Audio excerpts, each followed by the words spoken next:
Kira-kira kenapa isu ijazah ini terus bergulir dan ada apa di balik ini?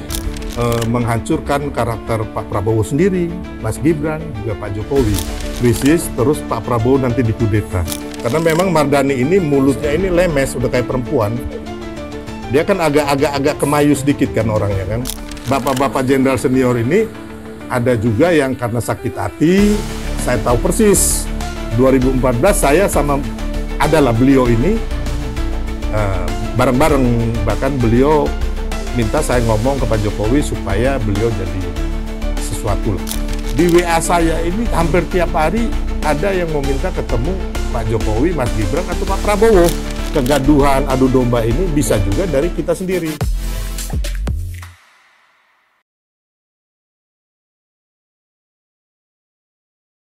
Isu ijazah Jokowi menjadi perbincangan yang hangat, bahkan terus bergulir. Disusul isu-isu yang lain, pemakzulan Wapres Gibran, tapi di balik itu juga ada isu yang lebih mengganggu stabilitas negara, yaitu perekonomian.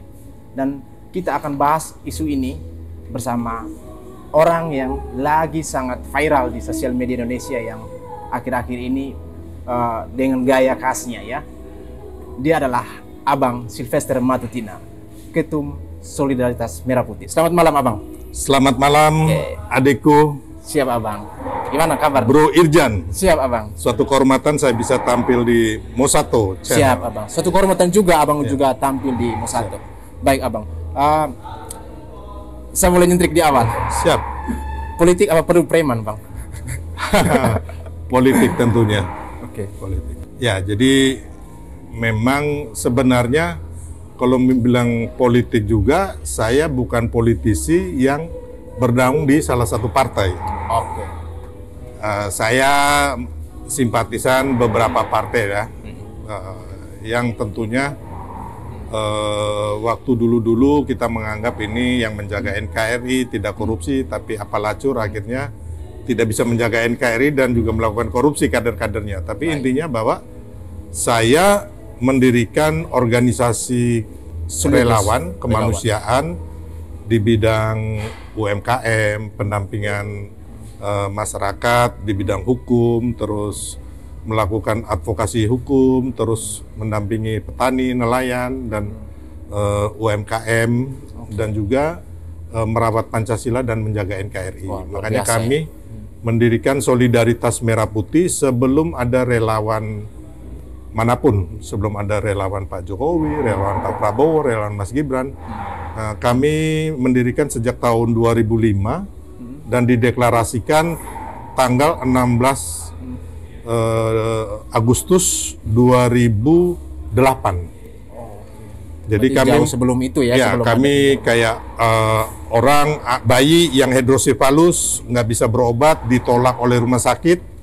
Kami advokasi, kami dampingin, kami cari pendanaan supaya bisa dirawat lah. Terus ada orang yang kayak nggak bisa nebus ijazahnya mau kerja atau kekurangan dalam untuk menempuh pendidikan, kami bantu, kami lakukan beasiswa di beberapa SMA dan di beberapa kampus. Dan juga membina pedagang kecil dan pedagang kaki lima.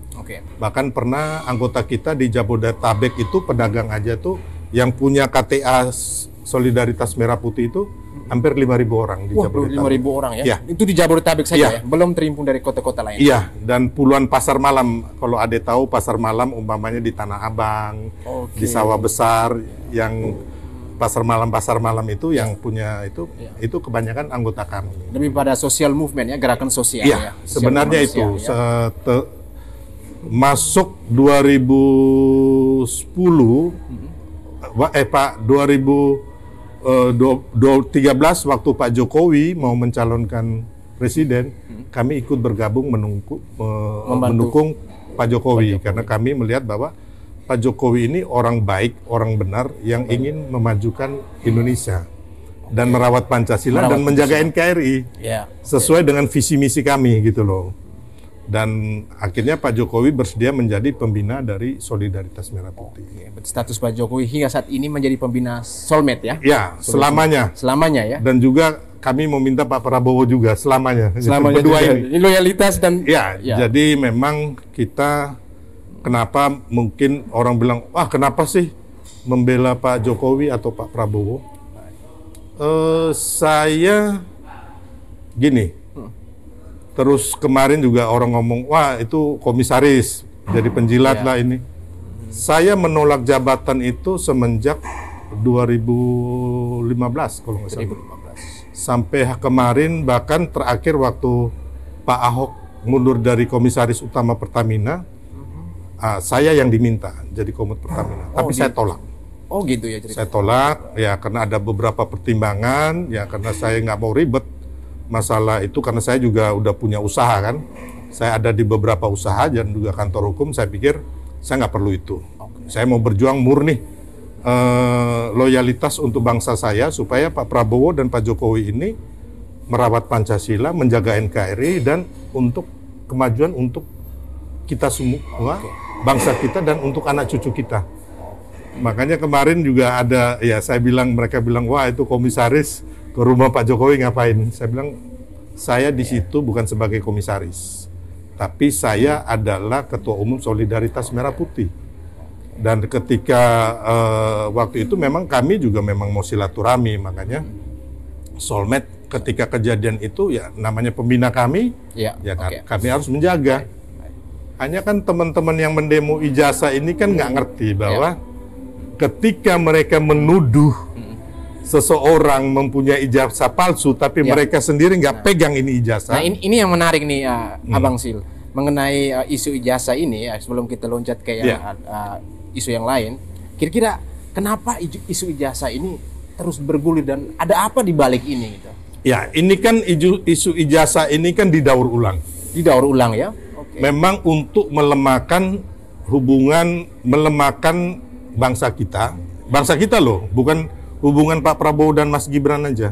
Lebih kepada negara gitu ya? Ya, lebih kepada bangsa karena ada juga isu lain, contohnya yang isu matahari kembar. Ya. Terus isu kemarin ada mantan-mantan jenderal meminta agar Mas Gibran di Forum Punariwante ini. Apapun dan namanya itu untuk dilengserkan lah ya atau di impeachment. Jadi saya melihat ini suatu fenomena, ada berbagai kekuatan dari dalam negeri sendiri, dari kita anak-anak bangsa, dan kekuatan dari luar. Oke, kekuatan dari dalam negeri dan dari luar negeri itu seperti apa kira-kira? Apa yang contohnya ya, propaganda di media sosial dan juga media kita, ya kan, bagaimana menghancurkan karakter Pak Prabowo sendiri, Mas Gibran, juga Pak Jokowi. Karena terus terang aja, negara luar ini kan tidak mau, ya kan? Kalau kita lihat kasat mata kayak Amerika nggak mau dong Cina naik gitu loh, atau Uni Eropa. Ya kan?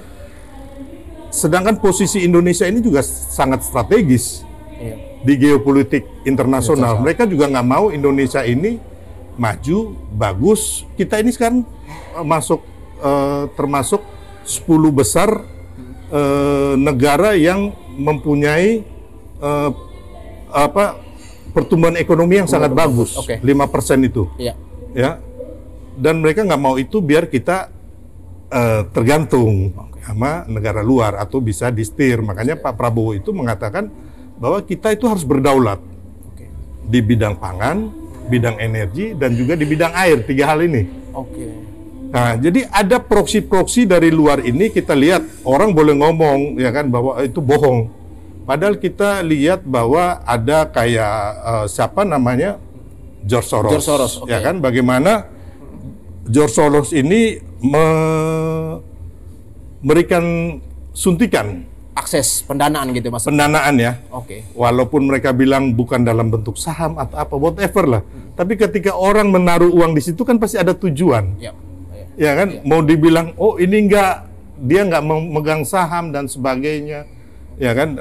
George Soros itu yang menurut saya dia melalui yang media development investment itu kan ada beberapa kita punya media ya seperti Tempo, terus suara.com, Hukum Online dan lainnya.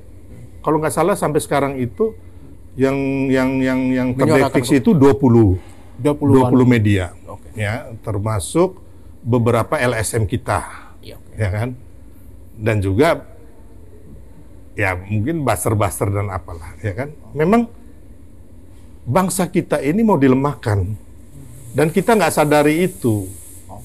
Makanya ini kan kegaduhan ini kan yang kita lihat ini kan isu ijazah palsu, isu matahari kembar. Matahari kembar. Tapi sebelum kita ke matahari kembar ini, saya coba menarik karena ada persoalan dengan George Soros jika dikaitkan dengan apa yang langkah mengenai undang-undang TNI. Bagaimana tadi Abang Sil mengatakan soal pertahanan dan keamanan negara, kedaulatan negara. Apakah isu ini ketika pendemo RUU TNI sebelumnya dan sekian banyak koalisi masyarakat yang berdemonstrasi itu, apakah juga termasuk dalam mereka juga menerima suntikan dana dari itu dari George Soros? Jadi begini Ade, kalau kita lihat media-media yang diberikan dana ya oleh George Soros, semuanya menghantam undang-undang TNI kemarin, seragam, sama dan sebangun. Angle-nya sama semua dan iya.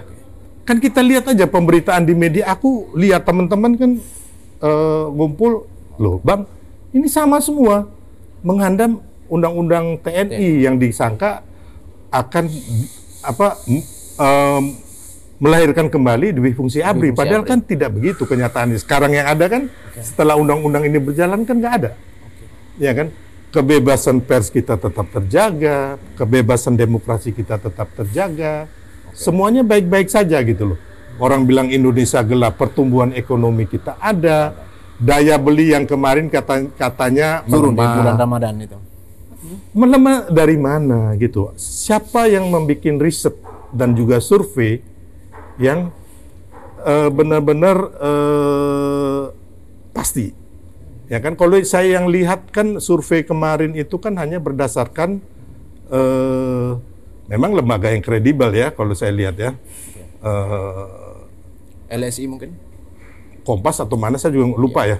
Tapi intinya bahwa mereka melihat daya beli kita turun karena dilihatnya faktor penerimaan pajak yang berkurang. Oh iya, karena dari bulan sebelumnya ke kuartal sebelumnya itu ya, kurang. Tapi kan itu kan ada beberapa hal gitu loh, karena sistem perpajakan juga. Atau ya mungkin dilihat dari terjadinya banyak PHK yang menjadi salah satu PHK. PHK ini kan kita mau lihat ini dari jumlah tenaga kerja kita kan nggak sampai 10%, 5%-nya juga nggak. Jadi menurut saya tidak berdampak. Jadi gini, kalau makanya saya bilang harus ada survei dan riset yang valid benar-benar. Contohnya gini, Dek. Saya kebetulan dulu saya ini orang keluarga punya hotel. Ya, jadi terus saya juga dulu pernah berbisnis penerbangan. Aircraft. Ya, aircraft. Jadi saya masukin pesawat dari luar, saya urus izinnya, saya masukin kru, captain, pilot, terus segala macam teknisi dan sebagainya, terus kita terbangkan ke daerah-daerah. Jadi kalau antara Januari sampai Maret itu memang lagi low season. Low season, Atau lagi kalau setelah itu April ke sini itu peak season. Ya, memang lagi padat-padatnya itu. Dan juga wisatawan dari luar itu biasanya mereka juga belum kerja lah, adekku. Jadi makanya katanya Bali sepi, ya kan? Tapi Bali sepi di mana? Saya kemarin tahun baru di Bali. Kalau kita ngomong Kuta memang sepi, Senggigi sepi, ya kan? Tapi kalau di tempat lain itu apa namanya ya? Yang sekarang bukan Seminyak, ada Seminyak. Ada yang baru itu ramai sekali, bahkan macet. Nusa Dua. Aduh, apa namanya? Di dekat Hotel Nusa Dua, ke sana lagi kita. Ada yang di klub yang sekarang itu klub apa namanya yang sekarang lagi rame, klub beach club itu di Vince Atlas. Ada itu ramai sekali deh, gitu loh. Jadi masih rame juga. Terus kalau kita lihat ya, di online pun orang belanja juga masih banyak. Pasar-pasar masih rame. Jadi saya kebetulan juga usaha logistik. Saya punya perusahaan logistik untuk mengantarkan barang pakai truk, laut, jalan. Itu juga distribusi barang rame. Bahkan kalau kita mau lihat, barang itu bertumpuk loh di pelabuhan-pelabuhan kayak di Pelabuhan Perak dan Tanjung Priok. Ya, jadi orang belanja hanya kan kemarin memang di satu low season, terus kan orang puasa. Yang tadinya dia makan 3 kali sehari, itu jadi rasional, 2 kali. Rasional menurut saya di situ. Sisi rasional 2 kali kan, jadi berarti kan 1 kali makan ini umpama ya kita hitung-hitung anak-anak SD aja lah. Sekali makan umpama 20.000 kali hampir berapa? 180 juta, ya kan? 200 juta. Jadi 1 hari uang yang nggak dibelanjakan tuh berapa triliun kali 1 bulan. Berarti menjadi satu kewajaran saja bahwa terjadi di masa puasa, bulan puasa itu terjadinya ada penurunan. Sekarang rame nggak kita ngomong? Kembali normal kan? Normal. Okay. Makanya saya bilang kemarin banyak prediksi oleh ahli-ahli, bahkan kita lihat ada kayak paranormal ya, atau orang pintar mengatakan bahwa Indonesia ini akan krisis, pelemahan daya beli, krisis, terus Pak Prabowo nanti dikudeta. Itu ada loh. Nah, isu ini kan menarik kalau dikaitkan dengan apa yang hubungan dengan George Soros ini. Iya, makanya ini semua proksi-proksi ini dilakukan dengan berbagai cara, ya kan? Ada yang saya bilang tadi, pakai peramal, ya kan? Peramal ada 2 orang loh, yang peramal artis, satu sama peramal agama yang mengatakan nanti Pak Prabowo ini akan dikudeta. Sampai segitunya. Nah, jadi saya bilang tadi, inilah bentuk dari proksi untuk melemahkan stabilitas nasional kita, membuat kekacauan. Karena yang termasuk selain pihak asing ini, ada pihak dalam kita. Contohnya, saudara-saudara kita yang kemarin kalah di Pilpres, ya kan, 2014 kalah, 2019 kalah, 2024 kalah. Jadi gini, 2014-2019 ini ada sebagian orang yang dulu mendukung Pak Prabowo juga. Tapi ketika Pak Prabowo bergabung dengan Pak Jokowi, mereka juga masih nggak mau, masih sakit hati. Nah, akhirnya mereka ada di pindah sebelah Anies dan di Ganjar, ya kan? Jadi, tapi orangnya itu tetap sama ya? Sama, orangnya itu aja. Hat-trick gitu dong. loh, ya kan? Hat-trick dong. Ya, jadi kalau kita melihat, makanya kita lihat kemarin juga ada jenderal-jenderal juga kan? Okay. Nah, kalau saya lihat, ya tapi Pak Prabowo bagus. Kemarin Pak Wiranto udah ngomong, menghargai. Tapi kita juga bisa melihat latar belakang dari bapak-bapak jenderal ini. Waktu zaman Orde Baru apa yang dilakukan, ya kan? Dulu waktu Orde Baru mereka sangat berkuasa loh, dan mereka melanggengkan Pak Harto, ya kan? Kita ngomong sekarang ini mereka mau jadi pahlawan di sini, sedangkan di situ kita lihat bapak-bapak jenderal senior ini ada juga yang karena sakit hati. Saya tahu persis 2014 saya sama adalah beliau ini bareng-bareng, bahkan beliau minta saya ngomong ke Pak Jokowi supaya beliau jadi sesuatu lah. Bahkan pergi ke Solo ketemu ibundanya Pak Jokowi, saya nggak ikut. Kata ibunda Pak Jokowi itu kewenangannya Pak Jokowi, nggak ikut. Dalam rangka minta jabatan. Terus sampai balik ke Jakarta ngomong saya, karena saya menurut mereka saya dekat dengan Pak Jokowi, suruh saya yang bicara. Tapi saya nggak mau karena saya udah tahu kan, itu sakit hati. Ya kan? Terus ada yang satu lagi sudah diangkat jadi menteri, habis itu nggak becus dipecat, marah, ya kan? Nah, jadi ini barisan sakit hati, terus barisan juga yang kemarin mereka mau mendirikan negara yang bukan Pancasila, ya kan? Bla bla bla gitu. Nah, negara khilafah lah, ya kan? Intinya itu. Jadi HTI, FPI yang sakit hati karena diberangus oleh Pak Jokowi. Ya. Nah, terus yang saya bilang tadi, jadi komplit. Ada pihak asing bermain di sini, ya kan? Yang melalui seperti kayak George Soros itu kan, melalui media. Terus ada pihak kita sendiri yang kemarin kalah Pilpres, dan juga pihak-pihak yang sakit hati karena nggak dapat jabatan atau nggak dapat proyek, atau yang kasus korupsinya kena, baik di zaman Pak Jokowi maupun di Pak Prabowo, begitu. Itu mereka juga bermain dan kita tahu ada aliran dana di situ. Gitu. Nah, ini kan terkait propaganda ya, saya lebih melihat lebih propaganda baik dari sisi George Soros kepada NGO ataupun beberapa media di sini. Nah, saya coba lihat ke sisi domestiknya yang skala lebih kecil, bahwa isu pemakzulan Wapres Gibran ini bisa saja propagandanya datang dari dalam gitu, atau terus ada hal-hal lain yang mereka pertimbangkan masa lalu Gibran. Sebelum kita mulai, bahwa ada cerita khusus tentang Wapres Gibran sebelum menjadi Wapres. Boleh Abang ceritakan dulu jadi gini, sejarahnya seperti apa sehingga menjadi Wapres? Makanya kan kemarin itu kan Pensiunan Jenderal mengatakan bahwa Gibran nggak layak karena bermasalah di Mahkamah Konstitusi ya, kalau nggak salah ya. Jadi saya ceritakan dulu bahwa sebelum putusan MK nomor 90 mengenai batas usia, 8 bulan sebelumnya itu sebenarnya kemauan anak-anak muda menggugat mengenai batas usia yang di bawah 40 tahun atau pernah menjabat sebagai bupati atau wali kota.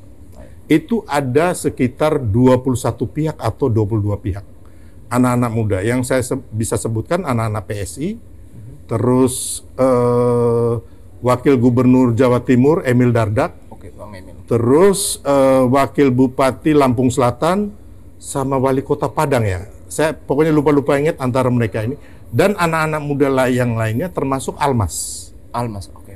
Jadi 8 bulan sebelumnya mereka sudah melakukan gugatan. Jadi gugatan ke MK mengenai putusan 90 ini bukan dilakukan untuk Gibran, karena waktu itu Gibran masih wali kota Solo.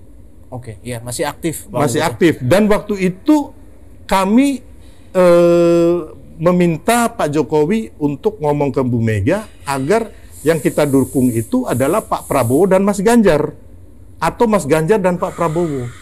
Nama Mas Gibran ini belum ada di pusaran apapun.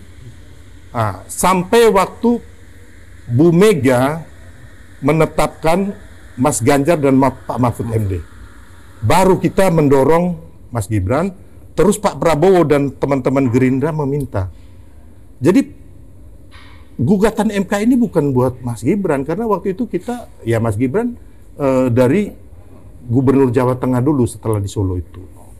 Ya, jadi saya juga kebetulan di waktu itu diminta untuk ya istilahnya ya kita teman-teman mendorong itulah. Mediasi hukumnya waktu itu atau bukan relawan Jokowi, karena Solmed kan relawan Jokowi, terus relawan Gibran, kami juga ikut memenangkan Mas Gibran di Solo.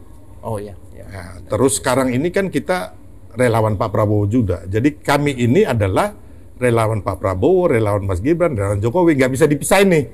Jadi saya juga mengingatkan kepada pendukung Prabowo Gibran, jangan sampai kita mau dipecah belah.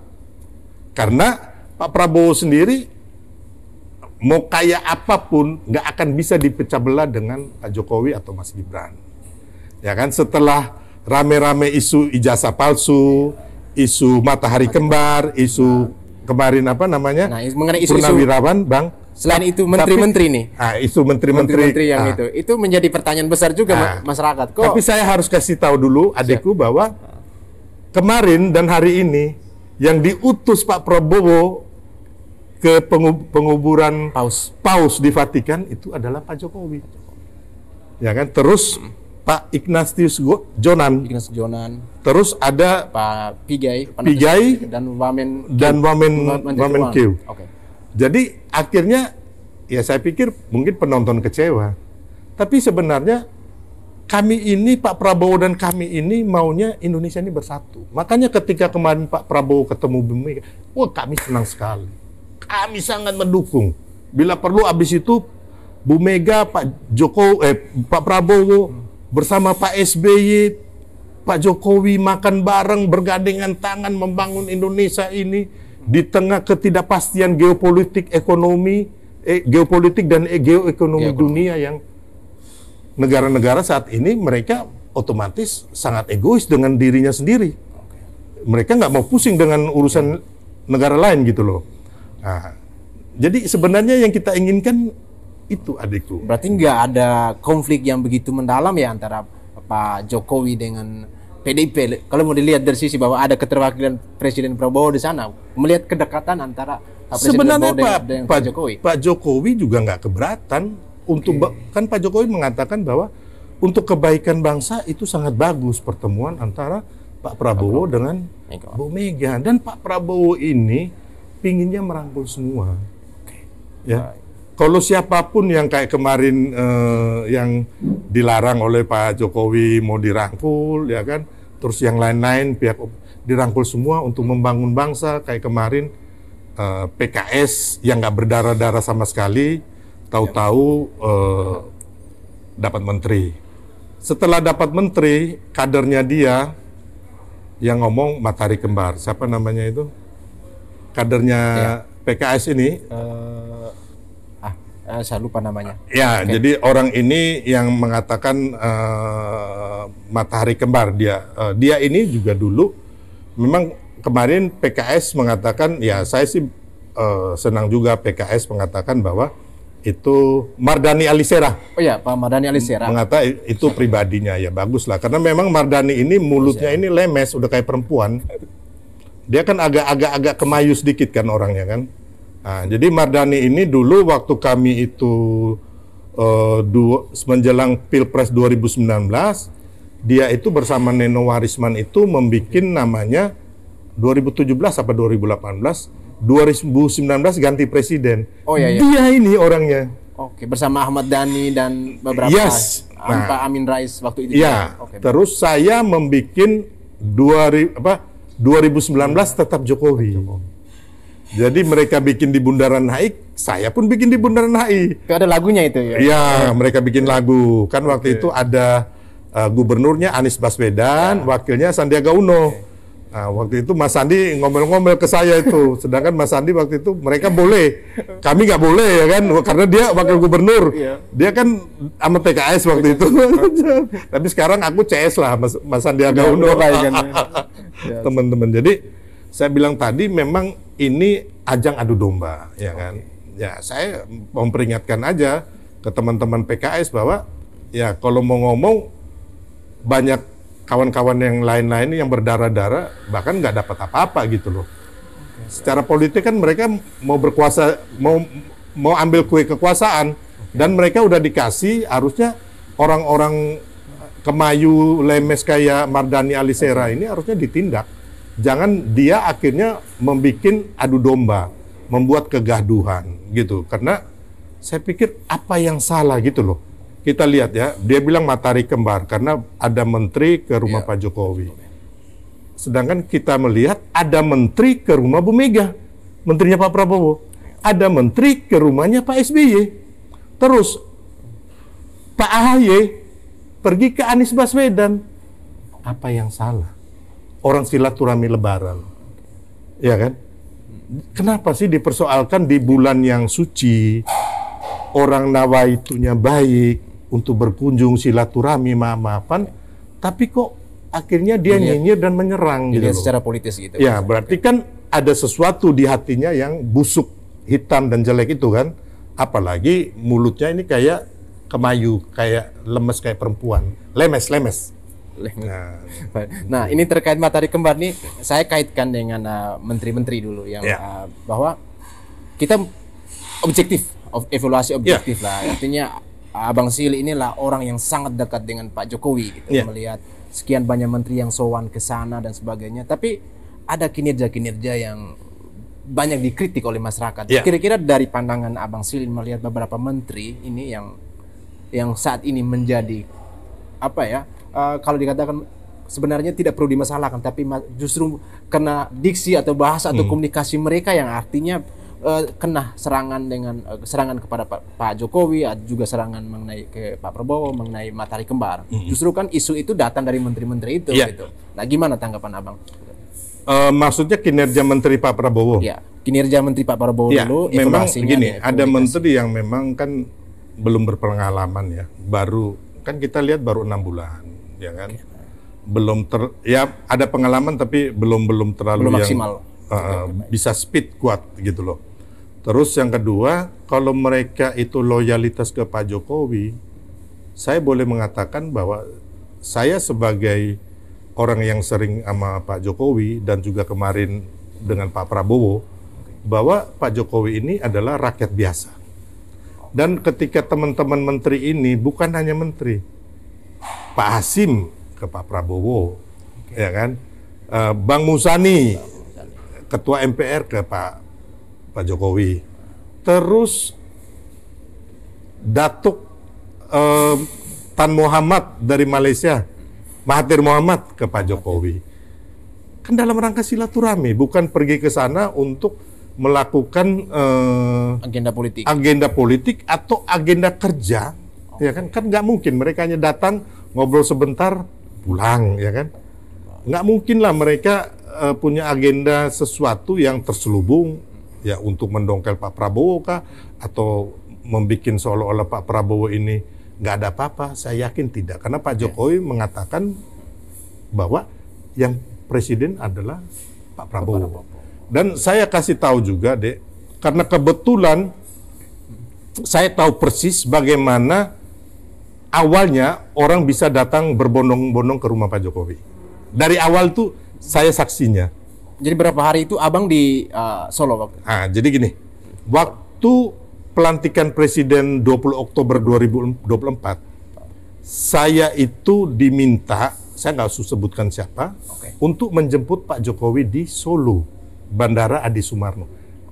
Ya, jadi waktu itu kebetulan pendukung Ganjar juga yang saya lihat sahabat saya, dia juga saudara kita dari NTT, Andi Gani Nuawea, sama Mas Eko Sulistyo. Nah, kami itu yang menjemput di situ bersama Pak Gubernur Jawa Tengah, terus Kapolda Jawa Tengah dan Pangdam. Setelah itu Andi Gani, Mas Eko sama saya. Yang turun Pak Jokowi naik pesawat TNI AU mendarat, kami yang jemput di situ, dan dari situ kami yang mengiring Pak Jokowi hingga ke rumah. Dari jam 4 kalau nggak salah sampai di rumah Pak Jokowi itu hampir 5 jam atau 3 jam atau 4 jam saya lupa, sampai jam 9 malam. Dan itu manusia rame sepanjang jalan, padahal biasanya dari bandara ke situ nggak sampai 20 menit atau 30 menit. Iya, dekat. Tapi ini 5 jam. Dan semenjak malam itulah orang silaturahmi. Saya tahu persis. Gitu loh. Jadi setelah itu Pak Jokowi diiring-iringin sama kita sampai di sana. Nah, karena saya teman-teman Mas Andi Gani sama Bang Andi Gani sama Mas Eko mau pulang ke Jakarta. Jadi karena saya lapar, memang saya mau besok pulangnya. Jadi saya makan dulu, cari makanan di situ karena ada yang jualan lah, apa lah segala macam, ada yang nyumbang.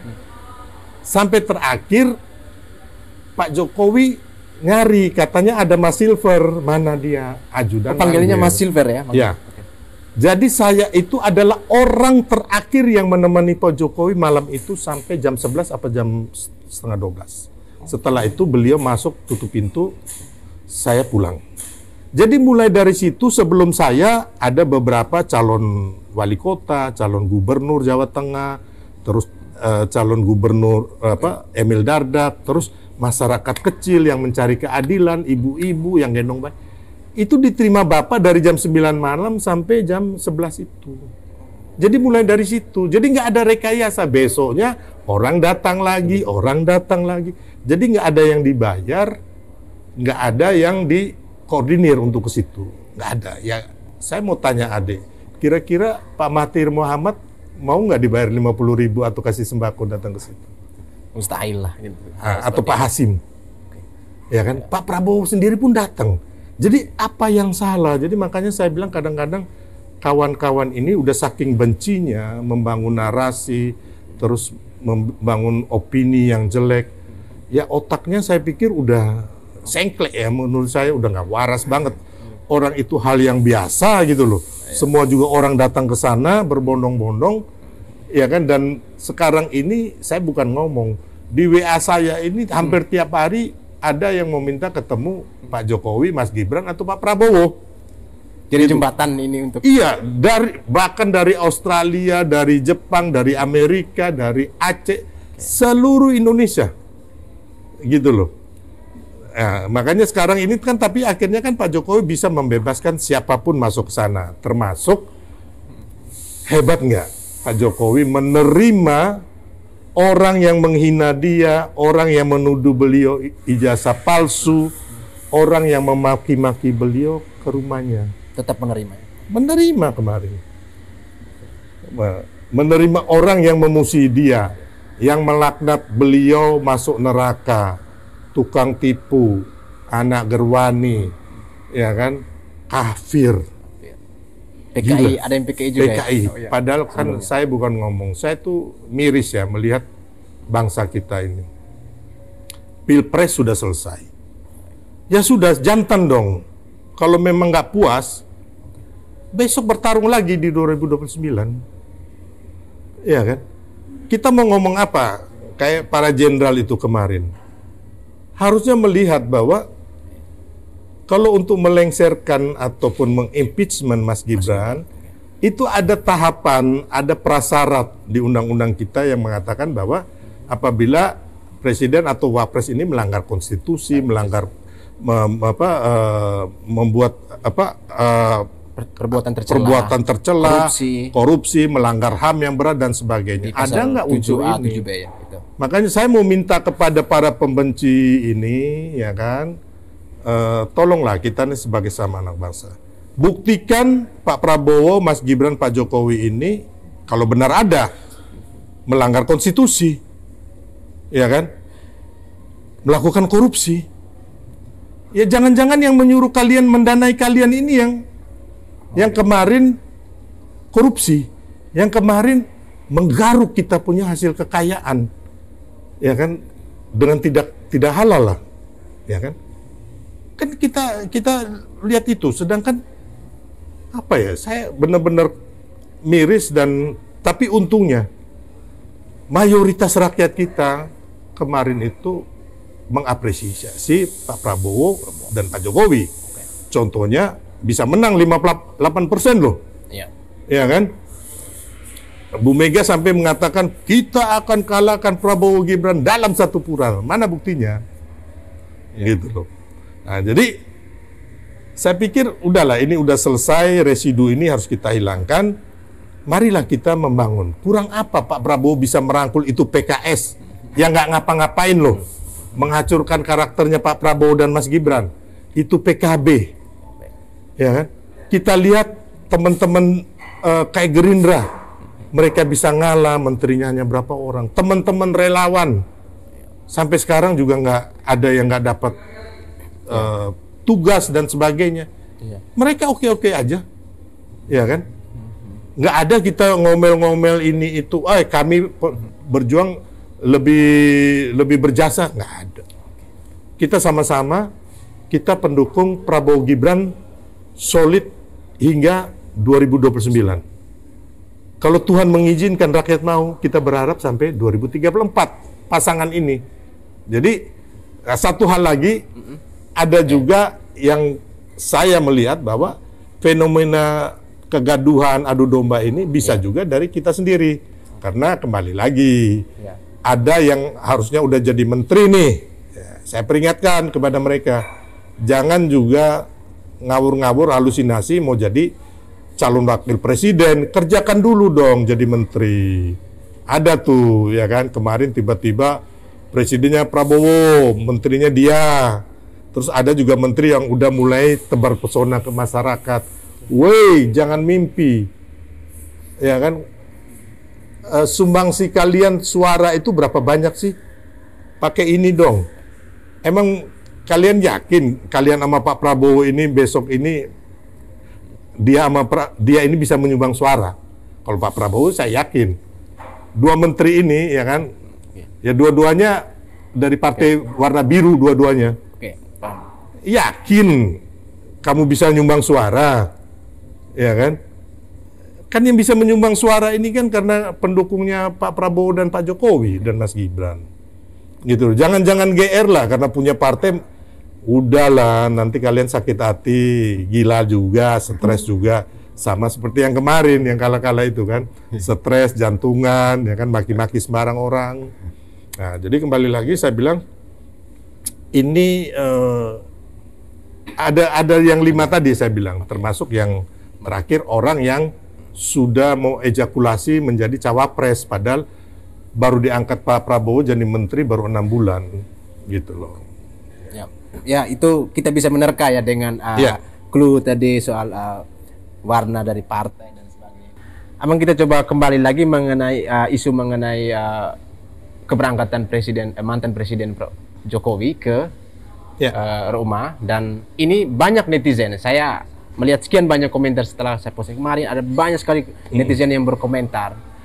Artinya di sini saya ingin melihat pandangan Abang bahwa keberangkatan mantan presiden Jokowi ini ke Roma, di sini kan kita ada wakil presiden. Kenapa Presiden Prabowo tidak memberikan atau mendelegasikan ke Presiden Wapres Gibran? Kenapa harus pilih Pak Jokowi? Karena lihat soal kepercayaan publik gitu, keterwakilan atas nama negara, sementara Pak Jokowi bukan lagi menjadi pejabat negara. Ini apa pandangan Abang melihat? Oke. Sebelum masuk yang situ, Ade, saya mau mengatakan yang saya bilang proksi internasional kayak George Soros itu. Kayak kemarin mereka menyerang undang-undang TNI itu, yang bangkitnya Dwi Fungsi. Itu sebenarnya sangat berbahaya karena TNI kita mau dilemahkan. TNI mau dilemahkan. Ketika TNI lemah, siapa yang garis terdepan bersama rakyat menjaga NKRI? Itu. Nah, jadi kembali lagi mengenai kenapa Pak Jokowi. Jadi kita harus ingat, selain kenapa Pak Jokowi kan berarti kenapa Ignatius Jonan, ya kan?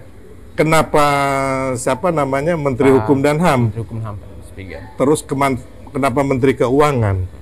Jadi kita lihat bahwa tidak ada masalah. Negara lain pun ada yang mengutus mantan presidennya juga, gitu loh, ya kan? Tapi kalau kita melihat bahwa Pak Jokowi itu bersama Ignatius Jonan ini adalah dua tokoh yang akhirnya bisa mendatangkan paus ke Indonesia. Paus kita bagaimana bersama paus, ya kan, saudara-saudara kita yang Kristiani dan Katolik, bahkan ada yang Muslim, sama-sama ikut perayaan ibadah di GBK, ya kan. Dan kalau nggak salah itu ada 11 pertemuan di Indonesia selama berapa hari itu. Jadi dua tokoh ini, ya wajar mereka yang ke sana gitu loh. Ya kan, mungkin Mas Gibran ada agenda lain gitu loh, yang memang juga saya pikir agenda ini udah tersusun gitu loh. Sedangkan di sana itu mungkin kan perayaan bisa makan waktu 3-4 hari. Nah, apa salahnya kan Pak Jokowi yang diutus. Jadi di situ juga kita melihat bahwa Pak Prabowo juga mau menunjukkan kepada bangsa kita bahwa ketika kalian mau mengadu domba saya dengan Pak Jokowi, tidak akan berhasil. Di situ Pak Prabowo memberikan suatu kekuatan ya kepada bangsa kita bahwa saya dan Pak Jokowi itu adalah bestie, adalah soulmate. Dua orang yang jatuh cinta untuk membangun dan memajukan Indonesia, yang merawat Pancasila dan menjaga NKRI. Nah, makanya kembali lagi, semua proksi-proksi itu nggak akan berhasil. Jadi mungkin Pak Prabowo juga di sini menunjukkan bahwa, udah stop, come on, kita harus bergandengan tangan membangun bangsa. Kan intinya itu. Makanya kan yang diuntungkan ini kan sebenarnya dengan proksi ini kan hanya segelintir orang. Dia mau cari pansos, terus teman-teman media ini yang nyari cuan, dapat bantuan dari luar, ya kan. Terus, tapi kalau menurut saya, kalian mau menghancurkan Pak Jokowi dan Pak Prabowo, Mas Gibran, menurut saya akan sangat susah karena rakyat kita paling tidak 58% kemarin memilih Pak Prabowo dan Mas Gibran, ya kan, mayoritas loh. Terus yang kedua, tingkat approval kemarin Pak Jokowi itu termasuk tertinggi di dunia. Bahkan sekarang disalib oleh Pak Prabowo, itu paling tinggi tingkat kepuasan di dunia. Di bawah Modi, di bawah Trudeau, PM Kanada, segala macam, di bawah. Pak Prabowo itu paling tinggi. Jadi sebenarnya kalau kita lihat, kita ini kan ributnya hanya di media sosial. Tapi di media nyata atau di dunia nyata, waduh, masyarakat itu ketika Pak Prabowo datang, Pak Jokowi datang, Mas Gibran datang, mengeluh-elukan. Psikologinya berubah. Waduh, jadi kembali lagi, makanya kemarin saya cerita, saya ya kurang lebih 3 sebulan lalu dipanggil Pak Prabowo. Oh ya, ini cerita apa di sana itu? Biasanya khusus sekali nih, agak eksklusif hal-hal Ya, seperti saya ini. nggak tahu Bapak manggil, terus kemarin juga ya istilahnya dengan Pak Jokowi kan, jadi ya Pak Prabowo lah. Di situ dipanggil, ya berdiskusi lah. Saya ini bukan siapa-siapa, hanya anak perantauan dari NTT, ya kan, nggak ada hebat-hebatnya, tapi dipanggil seorang presiden, saya bersyukur, saya berbangga, dan saya sedih tapi bangga melihat Pak Prabowo. Ini orang benar-benar tulus, benar-benar dia mewakafkan nyawanya, hidupnya untuk membangun bangsa, gitu. Tapi miris, Pak Jokowi dan Pak Prabowo itu di bangsanya sendiri dilecehkan, direndahkan, difitnah. Tapi untungnya mayoritas tidak begitu, mayoritas rakyat. Dan di luar negeri mereka sangat direspek. Dan perbincangan itu, ya saya ada cerita, Pak. Kita ini ruang media kita, ya kan? Termasuk ruang media sosial, media mainstream dan sebagainya, itu dipenuhi oleh ujaran kebencian, oleh hoax, ya kan? Oleh berita-berita yang menurut saya sangat tidak bermutu. Sedangkan kita lihat bahwa capaian-capaian Pak Prabowo ini kan sangat banyak. Ya kan, harusnya tiap kementerian itu membuat satu evaluasi kinerja ya. Ya, sebenarnya apakah mereka sudah ada diseminasi informasi dan sebagainya itu udah ada juga, mungkin ada tapi nggak berjalan. Jadi harus ada yang mengorkestrasinya. Jadi capaian-capaian kementerian, capaian-capaian presiden. Jadi ruang media kita ini harus dipenuhi oleh suatu hal yang positif dan optimis. Ya kan, karena tantangan kita ini sebenarnya bukan dalam negeri, luar negeri. Ya kan, belum lagi bagaimana kayak kemarin di sidang PBB. Sidang PBB ada ya kan, GAM itu. Ada Aceh mau merdeka, Papua mau merdeka, Maluku mau merdeka. Dan saya salut sama anaknya Pak Luhut ya, namanya siapa itu, dia yang mencegah itu. Itu merah putih banget kalau menurut saya. Maluku merdeka juga. Enggak, dia yang mencegah Maluku, orang itu untuk membuat kayak Aceh Freedom lah, inilah apa segala macam. Mereka mau ngangkat itu kan, tulisan itu, tapi dia cegah anaknya Pak Luhut. Itu harus kita. Itu tersebar di sosial saya itu kalau bisa itu Pak Prabowo kasih dia bendera merah putih itu. Sangat heroik, sangat nasionalis sejati itu.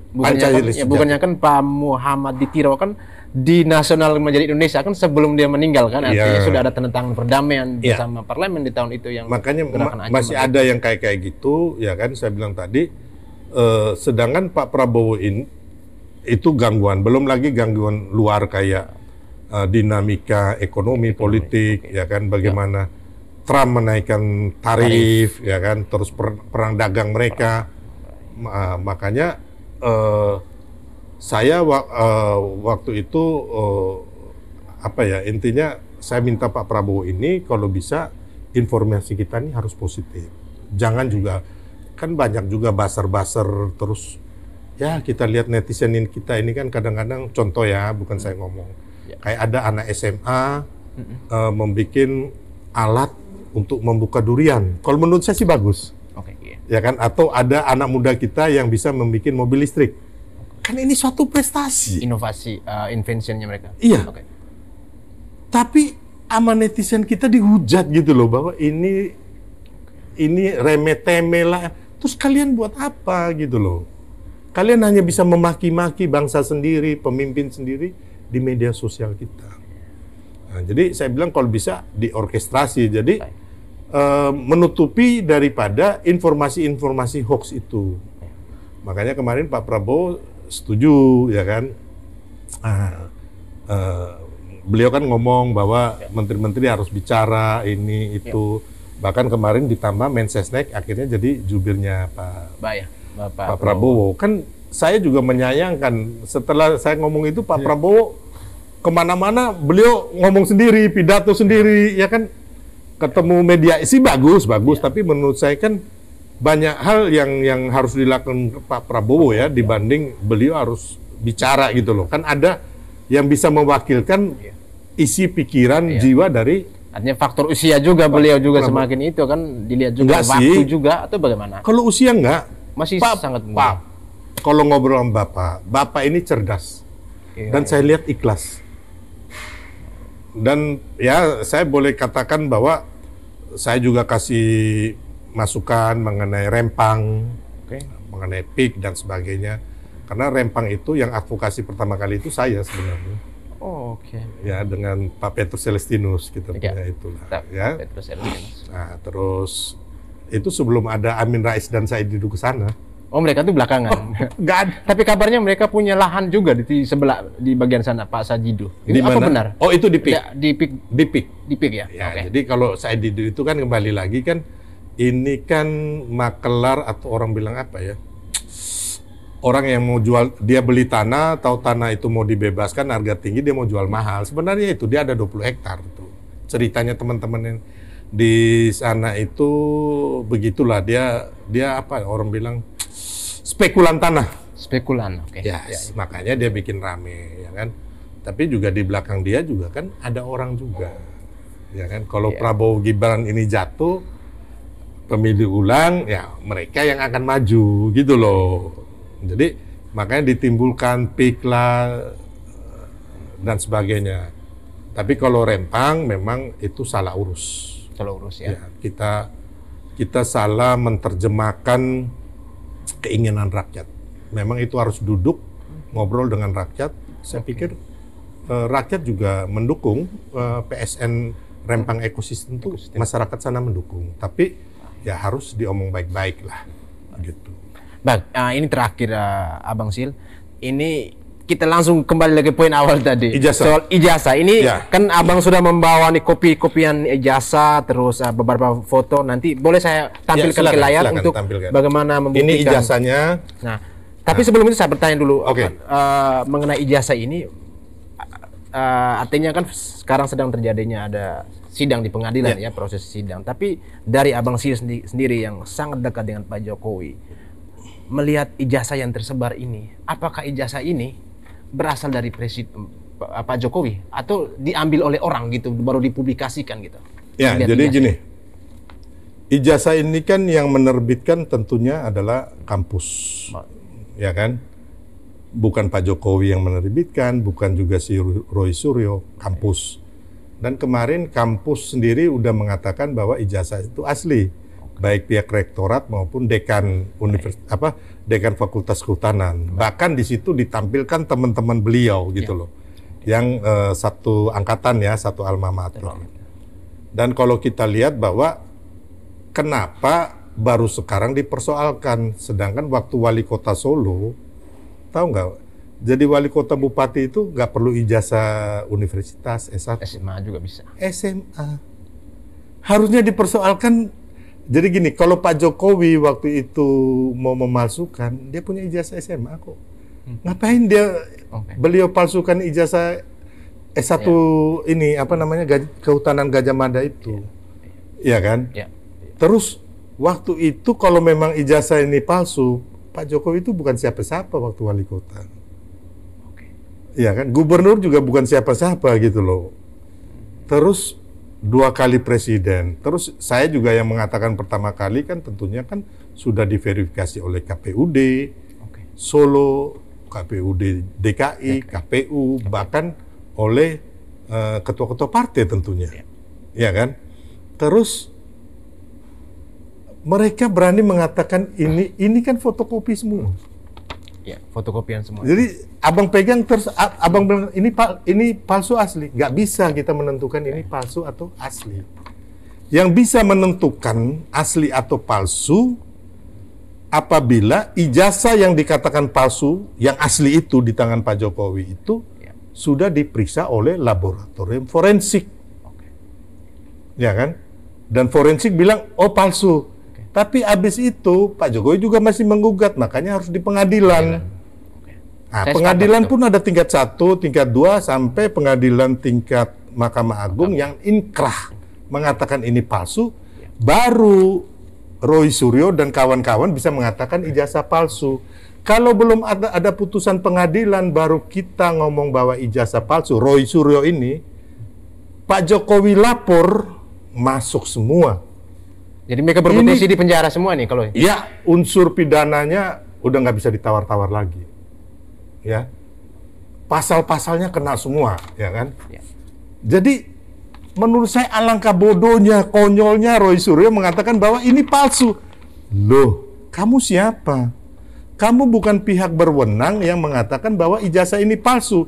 Yang bisa mengatakan itu adalah uji forensik di laboratorium. Ya mungkin Mabes Polri. Ya kan?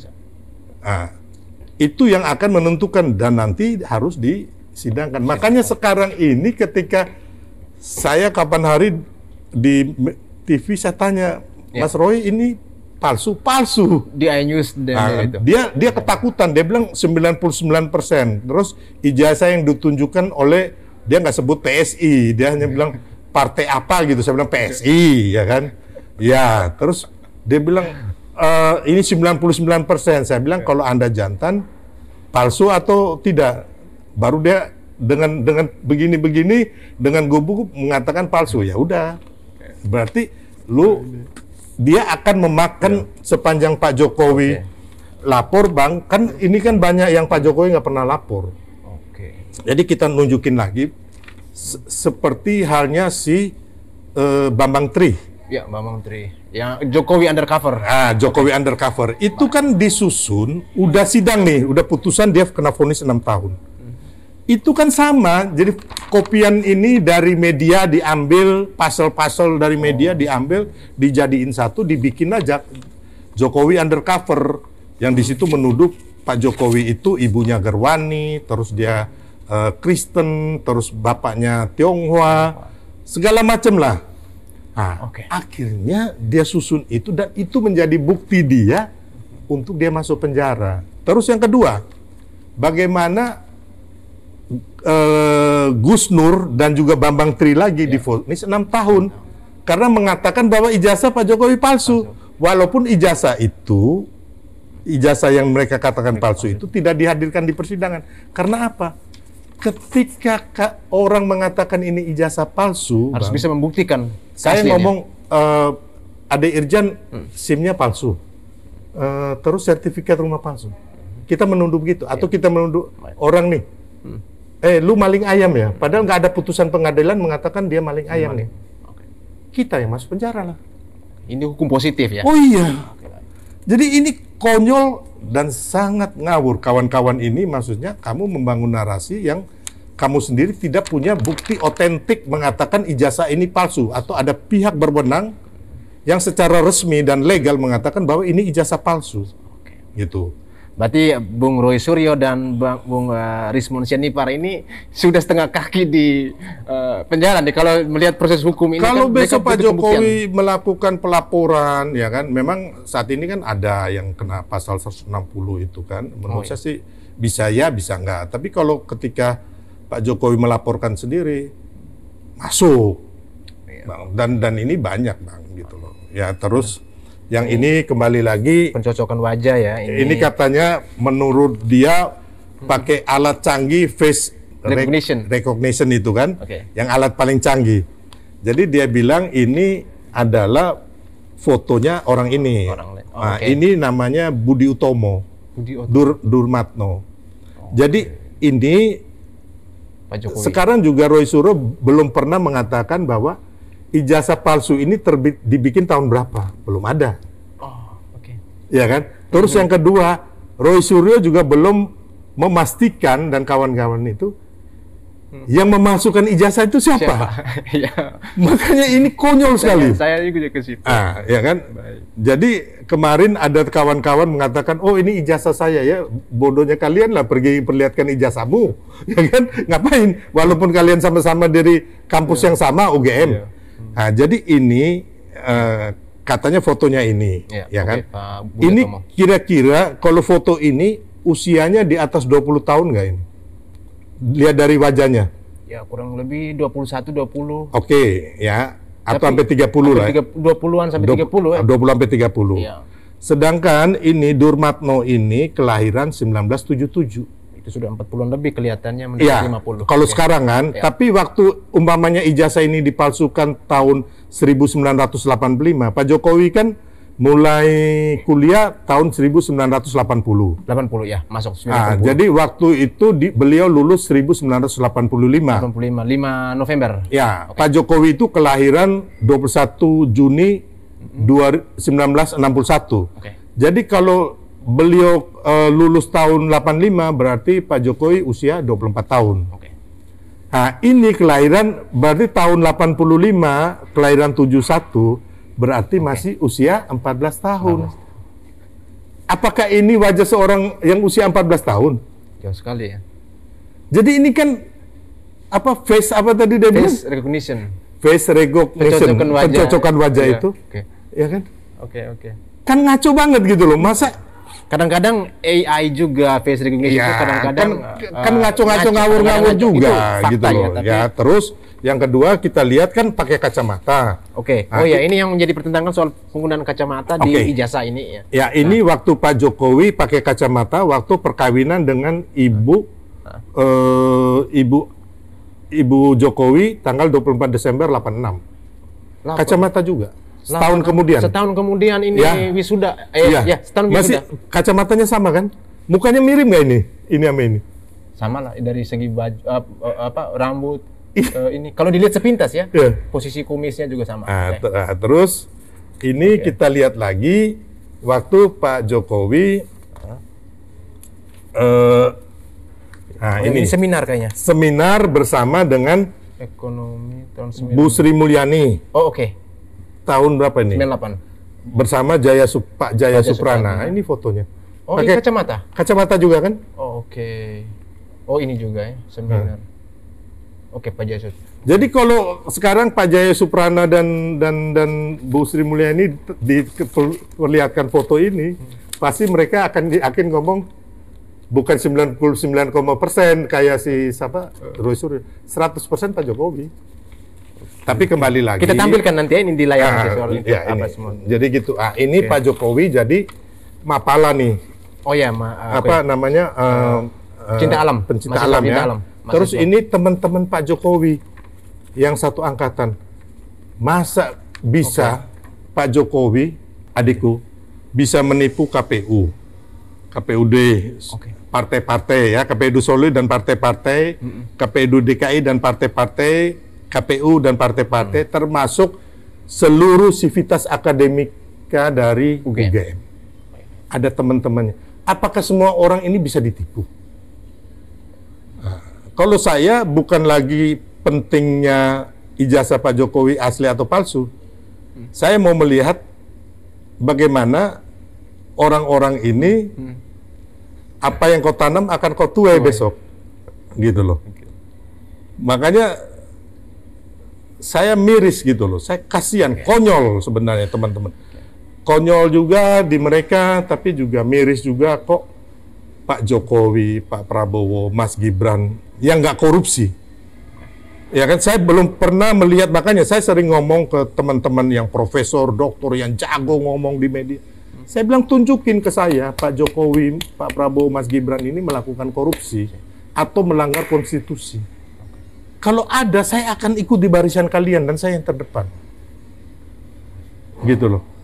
Makanya kemarin juga mereka ada yang ngomong, saya pun dikatakan penjilat Mulyono lah, penjilatnya Gemoy lah. Saya bilang kasihan kalian ini ya. Saya juga hampir ikut dalam pemenangan mendukung Pak Prabowo, Mas Gibran, Pak Jokowi. Saya nggak pernah ngambil proyek pemerintah, nggak pernah minta jabatan. Ya kan, saya benar-benar kayak merenovasi masjid, menjaga gereja, terus membantu masyarakat yang nggak punya kursi roda, membantu masyarakat yang nggak punya pendidikan layak. Makanya saya marah sama Rocky Gerung ketika dibilang penjilat. Paling nggak saya ini ada berbuat sedikit buat bangsa saya. Tapi kamu jangan bilang saya penjilat. Saya benar-benar sangat marah. Subjektif ya. Ya saya ada sedikit. Ya saya juga nggak minta penghargaan kok dari Republik ini, tidak. Ya kan? Ya saya istilahnya orang yang hanya perantauan biasa dari luar Jawa, ya dari yang kami dulu sekolahnya setengah mati, bagaimana di sana. Terus kita lihat Pak Jokowi membangun daerah-daerah itu, ya kan? Nah, kita kan happy gitu loh. Makanya saat ini saya bilang tadi, saya bahagia, ya kan? Terus ada yang mempersoalkan, kemarin saya akhirnya ditugaskan di salah satu BUMN menjadi komisaris ya. Mereka bilang, "Woi, komisaris ngapain di Solo?" Saya ketua Solidaritas Merah Putih. Saya nggak ada bawa jabatan sebagai komisaris, dan komisaris kan juga nggak tiap hari kerja, karena kan yang operasional itu kan memang direksi dan karyawan. Kami mengawasi. Ketika diundang untuk rapat, ya kami datang gitu loh. Dan saya selalu datang. Kalau nggak datang pun saya memberikan alasan saya ada agenda ini. Dan saya harus memberitahukan, komisaris ini jabatan hanya 5 tahun. Besok pun saya bisa diambil, kalau ada yang mau silakan. Tapi perjuangan saya untuk menunjukkan kebenaran, terus loyalitas, persaudaraan, ketulusan, itu akan membekas sehingga anak cucu saya yang tidak bisa diganjar dengan jabatan dan uang dan proyek dan sebagainya. Ya, jadi saya mau kasih tahu mereka, ya saya bukan orang yang punya utang banyak, dan saya juga bukan yang hidup dari minta-minta orang, ya kan? Hidup saya juga istilahnya makan 3 kali sehari 1 piring. Untuk kedepannya saya udah preparing gitu loh. Jadi ketika saya di usia usur pun saya nggak minta-minta orang atau ngutang kiri kanan, boleh dicek gitu. Jadi ini semata-mata benar-benar saya berjuang untuk bangsa saya, untuk anak cucu saya. Bagaimana orang baik seperti Pak Prabowo dan Pak Jokowi, Mas Gibran, yang benar-benar tidak korupsi, yang benar-benar mau mewakafkan mereka punya sisa hidup untuk membangun Indonesia, untuk membangun bangsa. Karena apa? Pak Prabowo sudah mengatakan kita harus berdaulat. Karena apa? Kita ini kaya, ya kan? Jangan sampai kita kita punya isi bumi ini hanya dikuasai oleh asing dan pengusaha hitam tertentu. Itu, ya kan? Nah, makanya kemarin teman-teman bilang Indonesia gelap, kabur aja. Saya miris loh. Saya ini bukan lahir di Jawa.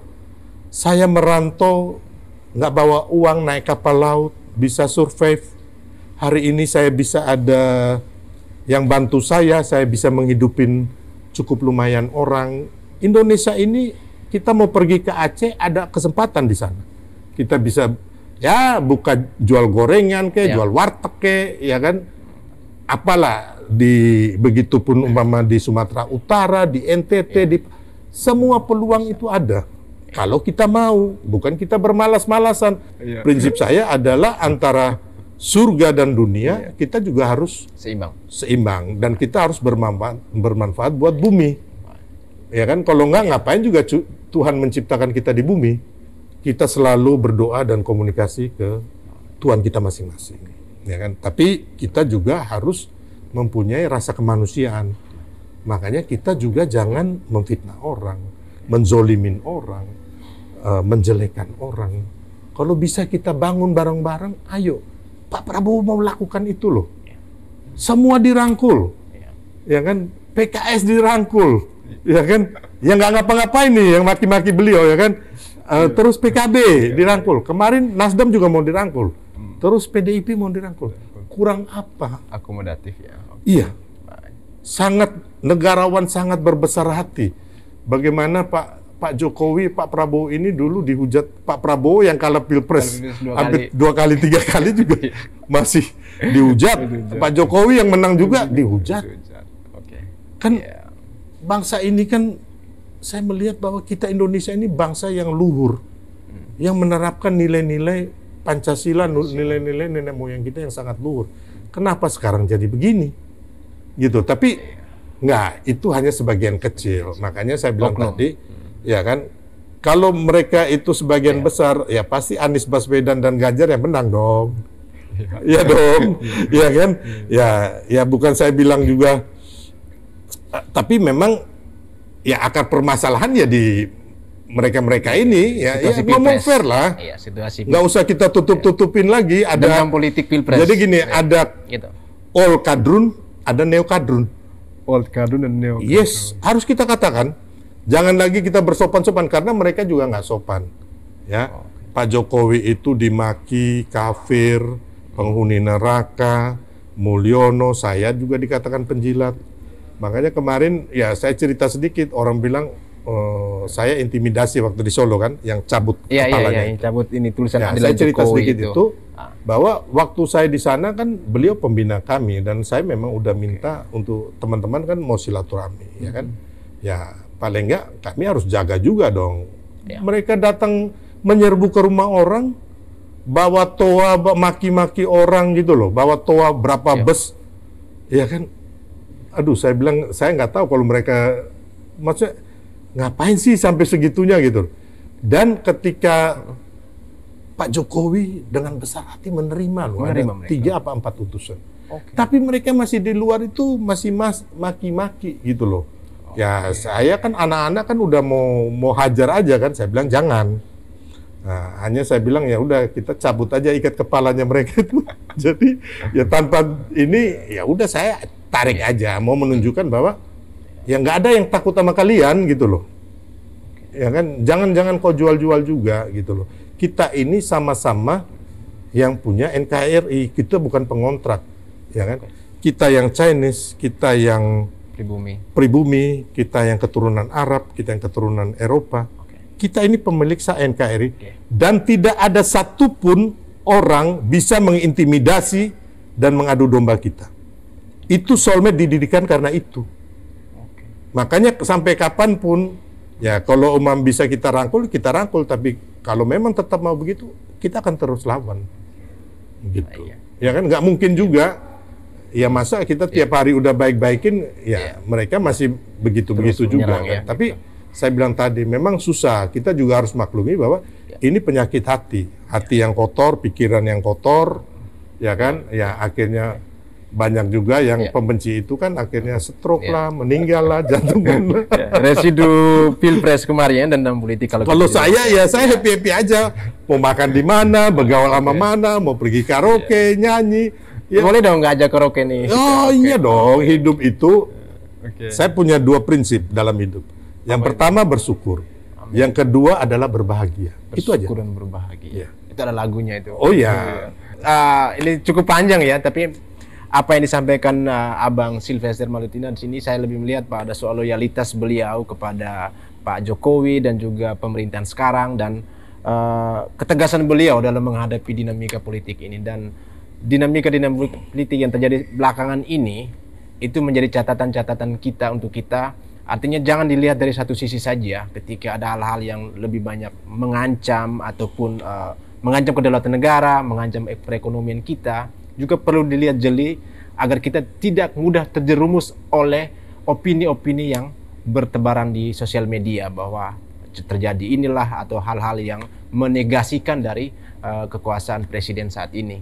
Nah, sekian saja. Mungkin terakhir Abang Sil mau menyampaikan sesuatu untuk jadi mari kita rakyat Indonesia, bangsa Indonesia, kita sudahi ya kan pertikaian, kegaduhan dan juga adu domba ini.